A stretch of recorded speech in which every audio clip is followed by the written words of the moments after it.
వృశ్చికం వారికి గనక చూసుకున్నట్లయితే ప్రస్తుతం ఈ యొక్క రాహు చతుర్థ భావంలో ఉన్నాడు. నవంబర్ మాసం నుంచి నవంబర్ 25 తేదీ నుంచి మూడులోకి వస్తాడు. ఈ రాహుకేతువుల యొక్క మధ్యన మిగతా గ్రహాలన్నీ పడున్నాయి. కాలసర్పయోగంలో గోచారంలో కాలసర్పయోగం ఉంది. ఇది జన్మజాతకానికి అప్లై అవ్వదు, ఓన్లీ గోచారానికి అప్లై అవుతుంది. అయితే ఈ గ్రహాలని ఇలా ఉంటూ రవి దగ్గరికి ఆగస్టు 15 నుంచి సెప్టెంబర్ 15 మధ్యలో కేతువుతో రవి కలుస్తాడు. నవంబర్ 1వ తేదీ నుంచి 25వ తేదీ వరకు కేతుతో గురువు కలుస్తాడు.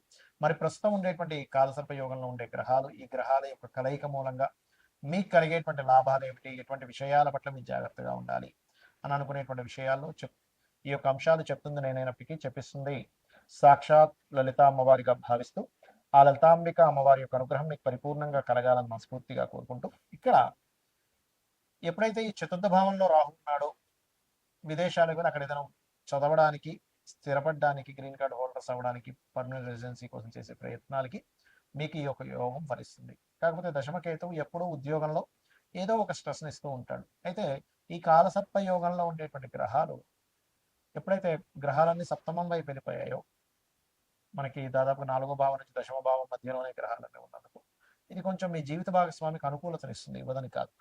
కాకపోతే కేతువు దశమంలో ఉన్నందుకు ఉద్యోగం విషయంలో ఇబ్బంది పడుతున్నటువంటి వారు ఓం మాణిక్య మకుటాకార జానుద్వయ విరాజితాయ నమః అని మంత్రం చేసుకోండి.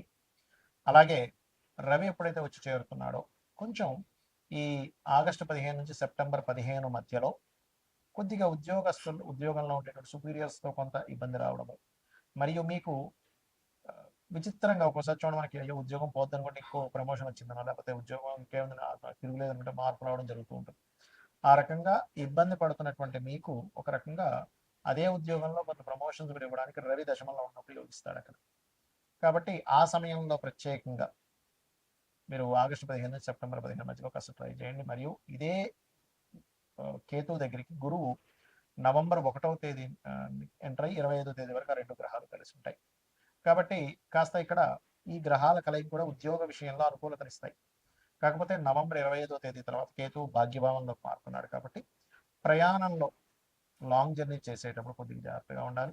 3లోకి ఎలాగో 25వ తేదీ నవంబర్ నుంచి వచ్చేటువంటి రాహు చాలా మంచివాడు, అందులో ఎటువంటి సందేహం లేదు. మీరు ఎక్కువగా కాలభైరవుడి యొక్క అష్టకము మరియు దక్షిణామూర్తి యొక్క ఆరాధన ఎక్కువగా చేయండి, అన్ని విధాల మీకు బాగుంటుంది. ఇక్కడ మనం చాలాసార్లు చాలా సందర్భాల్లో చెప్పడం జరిగింది, ఈ రాహుకేతువులు కాలసర్ప యోగాన్ని జన్మజాతకంలో కనుక ఉన్నట్లయితే ఏమి పట్టించుకోకండి, గోచారంలో ఉన్నప్పుడే అది దేశకాల పరిస్థితుల మీద మనుషుల్ని చూపిస్తుంది అని కదా. చాలా ఉదాహరణలు కూడా చెప్పాను. చిరంజీవి గారు పెద్ద పెద్ద ఇప్పుడు ఒక దాదాపుగా 170 మంది ప్రెసిడెంట్ల జాతకాల్లో కాలసర్ప యోగం ఉంది అని.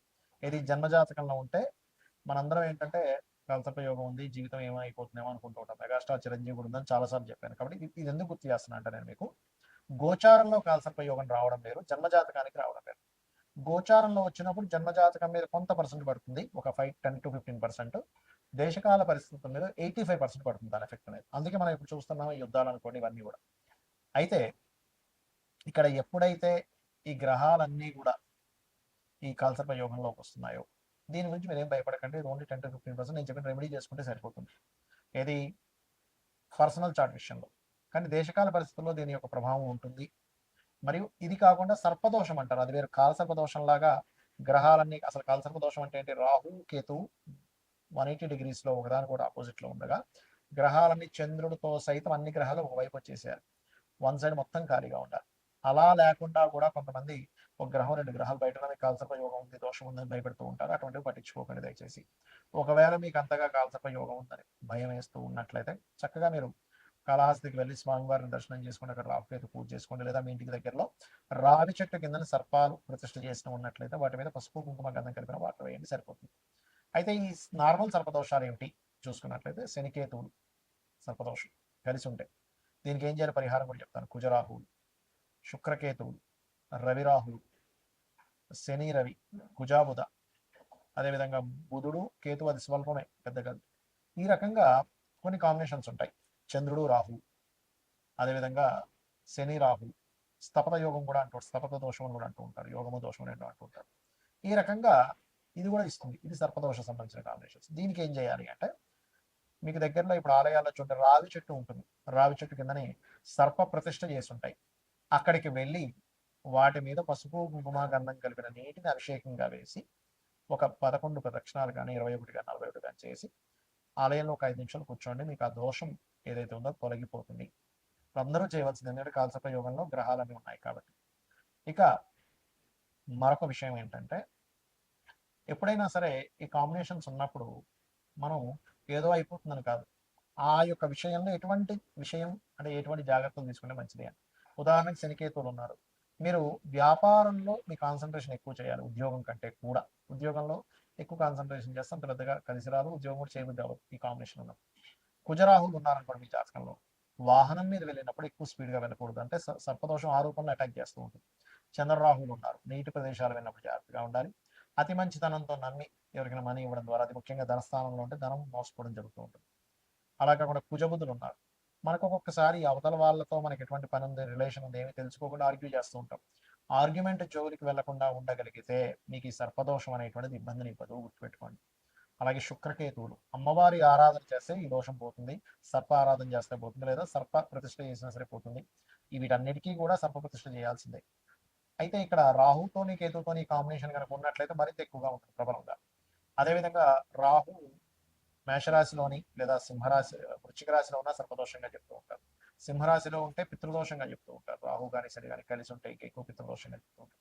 అలాంటప్పుడు అటువంటి పితృదోషాలు ఉన్నా కూడా స్త్రీ జననం జరిగితే దోషం పోతుంది. ఒక్కొక్క దానికి ఒక్కొక్క ఎగ్జంప్షన్ అనేటువంటిది ఉంది. ఏమి చేస్తే ఏమి క్లియర్ అవుతుంది, లైఫ్లో ఇటువంటి మలుపు తిరిగినప్పుడు ఇటువంటి ఫలితాలు వస్తాయి అనేటువంటిది. రవి రాహుల కాంబినేషన్ ఉన్నప్పుడు ఎక్కువగా ఈ ఫుడ్ విషయంలో జాగ్రత్త పడాలి. అంటే మనం తీసుకునేటువంటి ఫుడ్ ఎలాంటివి తీసుకుంటున్నాం, ఎందుకంటే ఇది డైజెషన్ సిస్టమ్ని పాడు చేసుకుంటూ వెళ్తూ ఉంటుంది ఆ దోషం అనేటువంటిది. ఆ రకంగా శని, ఒక్కొక్క గ్రహము ఒక్కొక్క ఫలితాలను ఇవ్వడం. శని రాహువులు అంటే ఇదేంటంటే, శని రాహువులు ఉన్నప్పుడు చిన్న స్టేజ్ నుంచి ఎదుగుతూ ఉంటాడు, పట్టుదలతో వెళ్తూ ఉన్నట్లయితే బాగుంటుంది, కానీ జాబ్లోనే ఎక్కువగా ఇక్కడ సక్సెస్ అవుతూ ఉంటాడు.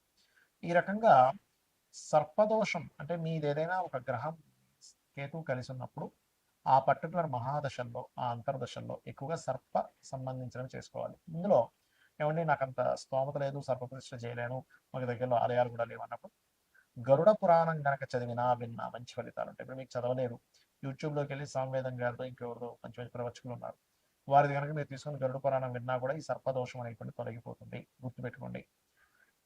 అలాగే ఈ దేశకాల పరిస్థితుల వల్ల కూడా ఇక్కడ ఎప్పుడైతే ఈ కాలసర్ప యోగంలో ఉన్నాయో విపరీతమైన వర్షాలు, జలప్రలయాలు, వైరస్లు, మరియు అదేవిధంగా ఈ నోట్ల రద్దు, ఈ కరెన్సీ రూపు మారడం, రద్దు కంటే కూడా చెప్పాలంటే కరెన్సీ రూపు మారడం, డిజిటలైజర్కి ఎక్కువగా ప్రాధాన్యత ఇవ్వడం, కోర్టు కొన్ని విషయాల్లో అసలు ఏమిటి, అసలు ఇట్లాంటి తీర్పులు ఇస్తుంది ఏంటి అని ఆశ్చర్యపోయేటువంటివి కొన్ని. ఎలా అంటే మనకు రిజర్వేషన్స్ కూడా మార్పు రావడం అనేటువంటిది జరగనుంది. ఎందుకంటే కాలంలో ఎప్పుడూ చూడనటువంటి కాంబినేషన్స్ వస్తున్నాయి, అందుకని ఇటువంటివన్నీ కూడా జరుగుతాయి. బికాస్ ఆఫ్ ఇక్కడ ఈ కేతు ఎప్పుడైతే పంచమ స్థానంలో ఉన్నాడో ఈ సంవత్సరానికి రాజు గురువు అవుతున్నాడు, కేతుతో కలుస్తున్నాడు. కాబట్టి మన యొక్క ఏవైతే మనం రాసుకున్న రాజ్యాంగంలో అనేకమైనటువంటి మార్పులు జరగనున్నాయి. రాజ్యాంగంలో ఉన్నటువంటి ఆర్టికల్స్ ఏవైతే ఉంటాయో, మనం ఏవైతే పెట్టుకున్నామో కొన్ని ఆర్టికల్స్, అవన్నీ కూడా చాలా మటుకు ప్రక్షాళన జరిగేటువంటి యోగాన్ని ఈ రాహుకేతువులు, గురువు, రవి వీళ్ళందరూ ఇవ్వబోతున్నారు. శ్రీమాత్రే నమః.